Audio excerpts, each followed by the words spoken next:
Hi guys, आज के इस वीडियो में मैंने कक्षा 10वीं उमंग 2 सुंदर भारत का क्विक रीजन बताया है, यानी कि बोर्ड परीक्षा के लिए मार्गदर्शन किया है। बोर्ड परीक्षा में आपको किस तरह के क्वेश्चंस पूछे जाएंगे, भावार्थ क्या होगा, यानी कि क्विक शॉर्ट में आप रिवीजन किस तरह कर सकते हैं, मुख्य बिंदु क्या है उसके, और कुछ कीवर्ड्स भी मैंने इस वीडियो में आपको बताए हैं। तो नंबर 1 वाला पॉइंट क्या है, देखिए मुख्य विषय। इसमें क्विक रिवीजन में सबसे पहले मैं सब्जेक्ट बताना चाहती हूँ कि किस तरह आपको पूछा जाता है। मुख्य विषय में याद रखना चाहिए आपको राष्ट्र प्रेम, भारत की प्राकृतिक सुंदरता और सांस्कृतिक गौरव। यानी कि राष्ट्र प्रेम के बारे में क्या कहा है कविता में, भारत की प्राकृतिक सुंदरता और सांस्कृतिक गौरव, यानी कि अलग अलग संस्कृति के लोग होने के बावजूद भी एक दूसरे के दिलों में कितना गौरव है, ये भी आपको याद रखना है। यानी कि इस तरह के वर्ड्स आप आंसर में यूज करेंगे तो आपका आंसर और भी सही रहेगा। नेक्स्ट पॉइंट है कविता का संदेश क्या है, ये आपको अच्छे से याद रखना है। भारत भूमि न केवल भौगोलिक रूप से सुंदर है, बल्कि यह ज्ञान, शांति और मानवता का केंद्र भी है। कविता से क्या मैसेज मिलता है, ये धरती ना केवल भूगोलिक यानी कि जमीनी सुंदरता खूबसूरती नहीं है, भू की सुंदरता नहीं है, बल्कि यहाँ पे ज्ञान, शांति और मानवता का भी केंद्र है। यानी कि यहाँ पे ज्ञान भी है, शांति भी है और इंसानियत भी यहाँ पे है।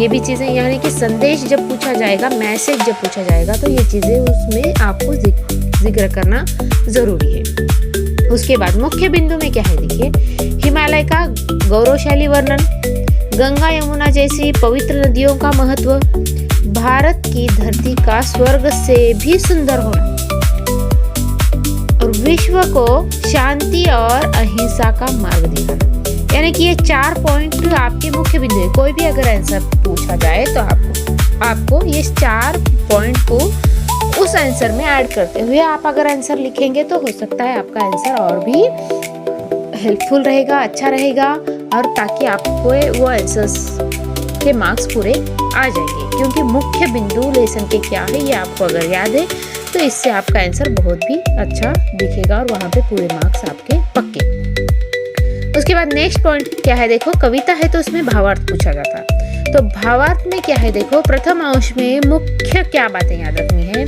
कवि कहते हैं कि उत्तर में स्थित हिमालय भारत के मुकुट के समान है।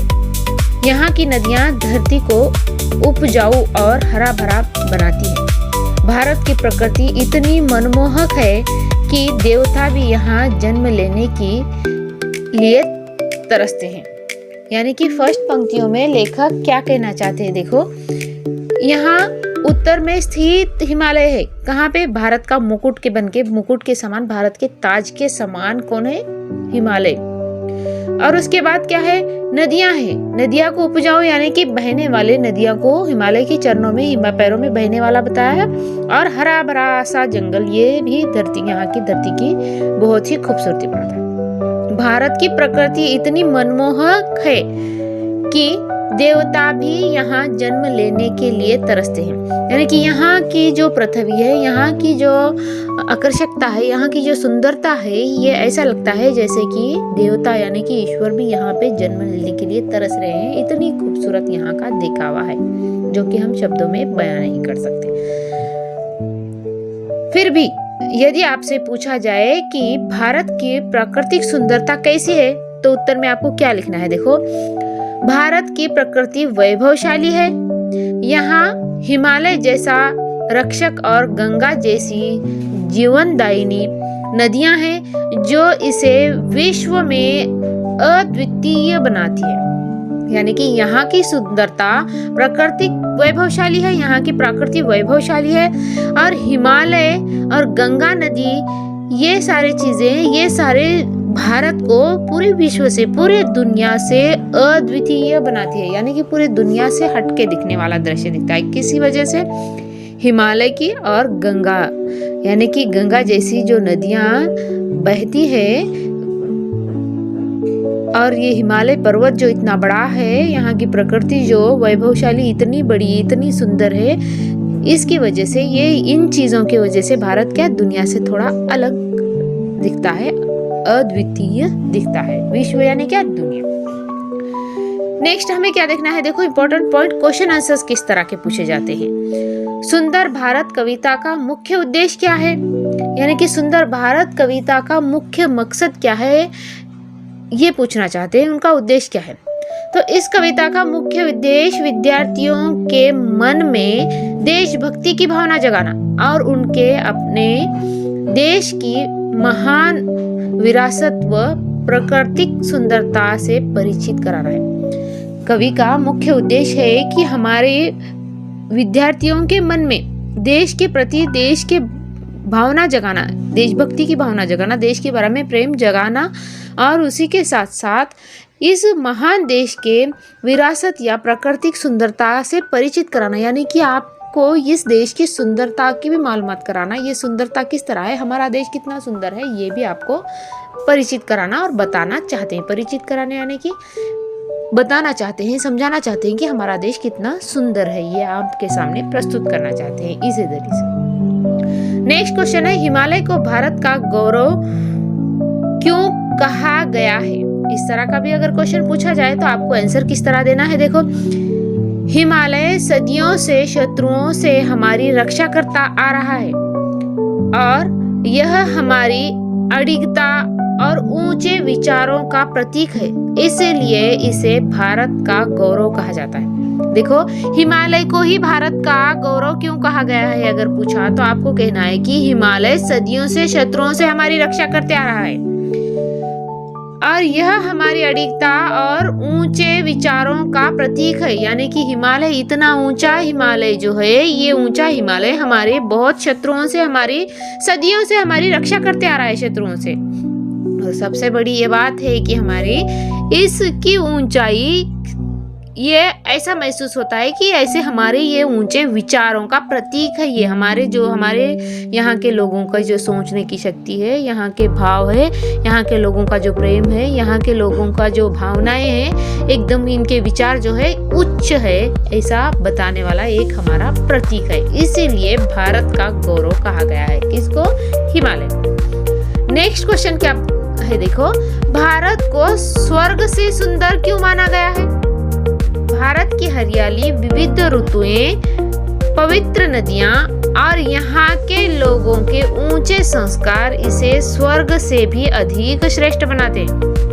देखो, भारत को स्वर्ग से सुंदर यानी कि जन्नत से भी सुंदर क्यों बताया गया है सके, तो भारत में जो हरियाली है, ये जो हरे भरे प्रदेश है, ये वन है, ये उपवन है, ये जंगल है, ये क्या है, विविध ऋतुओं में, यानी कि अलग अलग ऋतुओं में अलग अलग, बरसात में अलग दिखते हैं, गर्मी में अलग दिखते हैं, सर्दी में अलग दिखते हैं, यानी कि अलग अलग, वसंत ऋतु में अलग है, ग्रीष्म में अलग है, सब ऋतुओं में अलग अलग दिखाई देते हैं, 6 भी ऋतुओं में।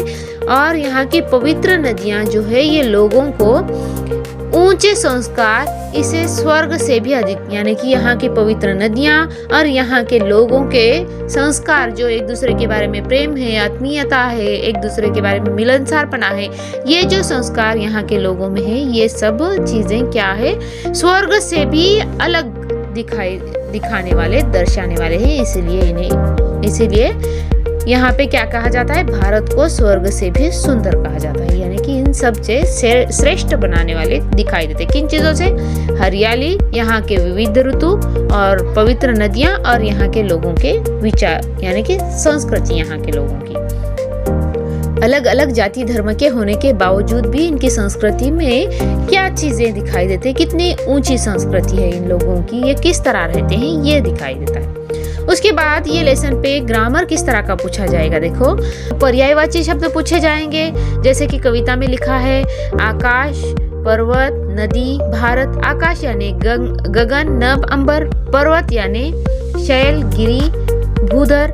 नदी यानी सरिता, तटिनी, तरंगिनी, यानी कि नदी के कितने नाम से है आपको ये याद रखना है, पर्यायवाची शब्द में ये लिखना है आपको। भारत यानी कि हिंद, हिंदुस्तान, आर्यावर्त, ये पर्यायवाची शब्द हो गए जिसे आप सिनोनिम्स कहते हैं। उसके बाद पूछे जाएंगे विलोम शब्द में क्या आता। देखो, विलोम शब्द में कौन से इंपॉर्टेंट वर्ड्स आपको याद रखने हैं। सुंदर, स्वर्ग, ज्ञान, शांति। सुंदर का विलोम अपोजिट होगा, कुरूप स्वर्ग का होगा, नरक ज्ञान का होगा, अज्ञान शांति का होगा, अशांति यानी कि एंटोनिम्स इस तरह के आपको अपोजिट वर्ड्स आपको इस तरह लिखने होंगे। कविता के इतने आपको याद रखने होंगे, ये इंपॉर्टेंट है। उसके बाद समास क्या पूछा जाएगा, देखो गंगा यमुना, गंगा यमुना, गंगा और यमुना यानी कि दो चीजें दर्शा रहा है, तो यहाँ पे क्या हो गया, ये द्वंद्व समास हो गया। हिमालय, हिम का अलय यानी कि यहाँ पे का की के का प्रयोग हो रहा है इस वर्ड में, तो ये कौन सा समास हो गया, तत्पुरुष समास हो गया। उसके बाद क्या है, देखो वचन बदलिए, वचन बदलिए में क्या है, नदी अगर दिया है तो आपको नदियां लिखना है, किरण दिया है तो आपको किरणें लिखना है, इस तरह के वर्ड्स यानी कि एक है तो उसको अनेक आपको बताना है। ग्रामर डीप में समझने के लिए जो मैंने daily day by day 1 class grammar की बेसिक से जो स्टार्ट की है वो डीपली समझना है और सुनना है, अच्छे से आप सुनेंगे तो भी आपको ये ग्रामर पूरी तरह से परफेक्ट समझ में आएगा। अगर आपको ये ग्रामर और भी द्वंद्व समास क्या है, तत्पुरुष समास क्या है, तो ये समझना है तो मेरे ग्रामर की क्लास के साथ बने रहना है। अगर आपने सब्सक्राइब नहीं किया है तो उसको सब्सक्राइब भी ज़रूर करना है, ताकि मेरी हर वीडियो ग्रामर की हो या तो इम्पोर्टेंट एग्जाम के बारे में बता रही हूँ तो वो भी आपके पास सही और सुलभ तरीके से पहुँच जाए। यहाँ तक फर्स्ट लेसन का क्विक रिवीजन है, आप इतना भी अगर पढ़ेंगे और समझेंगे तो आपके बोर्ड एग्जाम के 100% मार्क्स पक्के।